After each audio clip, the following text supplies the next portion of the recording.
আসসালামু আলাইকুম, সবাই কেমন আছেন? আলহামদুলিল্লাহ, আপনাদের দোয়া আমিও ভালো আছি।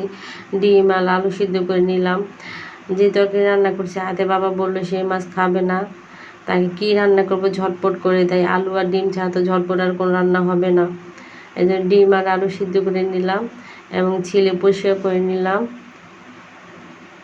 কি রান্না করবো বুঝতে পারতেছি না, কারণ আয়াদের শরীর ভালো না। আলুকে সিদ্ধ করে রেখেছিলাম, সেটা আমি ভেঙে দিব।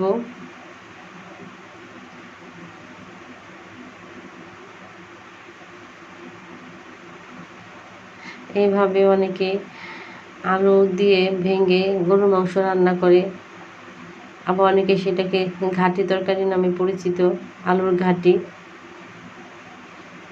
এই যে আমি চুলায় বসিয়ে দিলাম কড়াই।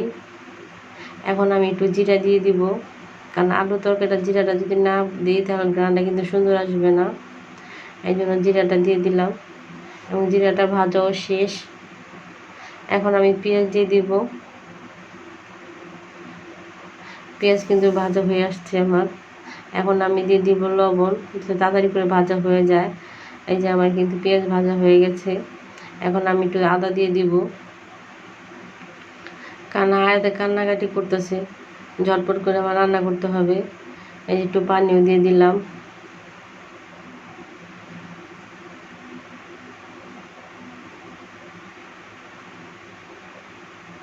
আমি হলুদ দিয়ে দিলাম, মরিচের গুঁড়া,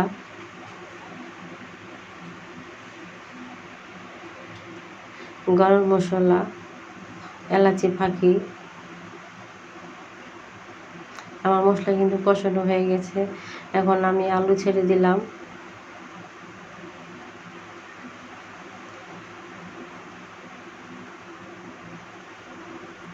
আলুগুলোকে ভালো করে মশলার সাথে মেখে দিলাম এবং খুব ভাজা ভাজা করে নিব। একটু পানি দিয়ে এখন কষিয়ে নিব।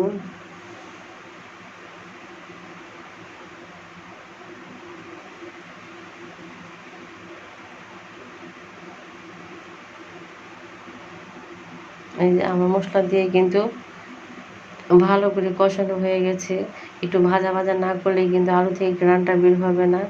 এই জন্য ভালো করে ভেজে এবং পানি দিয়ে দিলাম। এই যে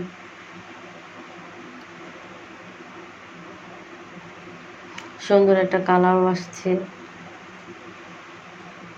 এবং আমি ডিম দিয়ে দিলাম। অনেকে কিন্তু ডিমটা ভেজে ছাড়ে, কিন্তু আয়াদের বাবা ডিমটা ভেজে ছাড়াতে পছন্দ করে না, ডিম নাকি শক্ত হয়ে যায়। এই জন্য ভাজা ছাড়াই আমি ডিমটা ছেড়ে দিলাম। শুধু আয়াদের বাবার জন্য এই তরকারিটা রান্না আজকে।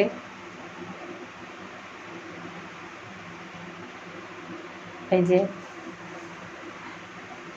সুন্দর কিন্তু একটা কালার আসছে এবং তরকারিটা মোটামুটি বেশ ভালো আমার হয়ে গেছে রান্না।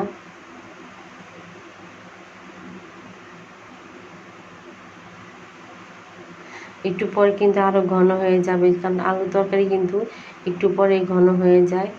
এই যে সন্ধ্যা হয়ে গেছে, আয়াতকে নিয়ে ডাক্তার কাছে চলে যাবো এখন,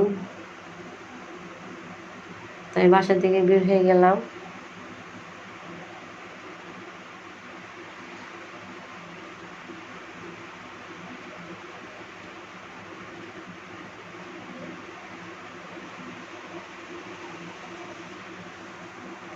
আয়াদের বাবা রিক্সা ঠিক করতেছে।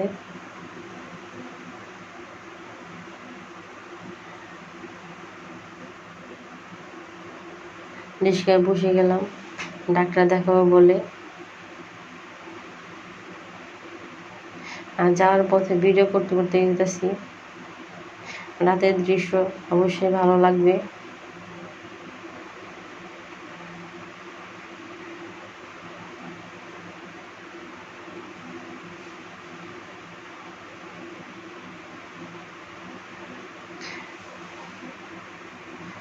এই যে আমার আয়াত সোনা, আয়াতকে দেখলে বোঝাই যায় যে আমার আয়াতের তেমন একটা শরীর ভালো না।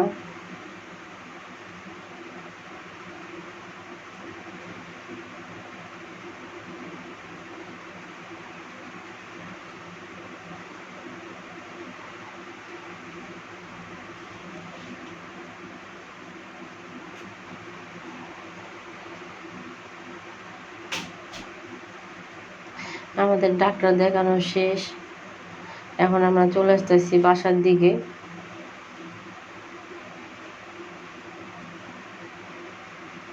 এটা আমাদের বক্সবাজারের রাস্তা।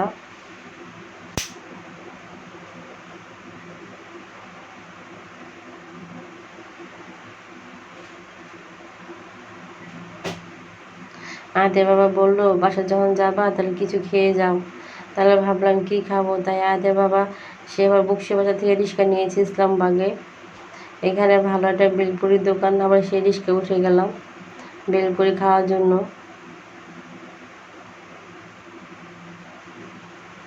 এটা ইসলামবাগের রাস্তা। এই যে আমরা চলে আসলাম ইসলামবাগে। এই যে এই দোকানটা আবার নিয়ে আসলো।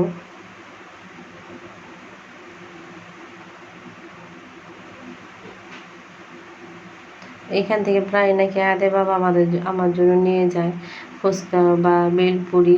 খেয়ে আমি খুবই মজা বলি যে খুব ভালো লাগছে। তো সেই জন্য আদে বাবা বাসায় চলে যাওয়ার পরও বললো যে আদে বাবা চলো তোমার বেলপুরি খাওয়া নিয়ে আসি। এই জন্য আবার সেই রিক্সা করে আবার ইসলামবাগে আসলাম বেলপুরি খাওয়ার জন্য। এই যে আদে বাবা বসে আছে। আয়াতে ওখানে যে হাঁপাই গেছে, বলতেছে পানি খাবে।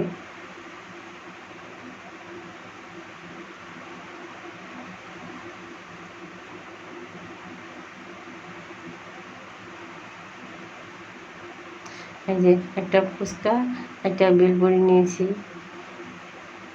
কারণ এক প্লেট খেলে আমি আর খেতে পারবো না, এই জন্য এক প্লেট করে দুজনে নিয়েছি। যদি খেতে পারি তাহলে আরেকটা অর্ডার দিব, তবে আগে 2 প্লেট খেয়ে নিই।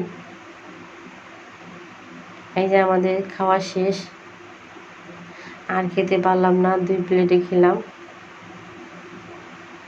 দোকানে কিন্তু কাস্টমার আসতেই আছে আর নিতেই আছে, দেখতেছে ভালোই চলতেছে দোকানটা।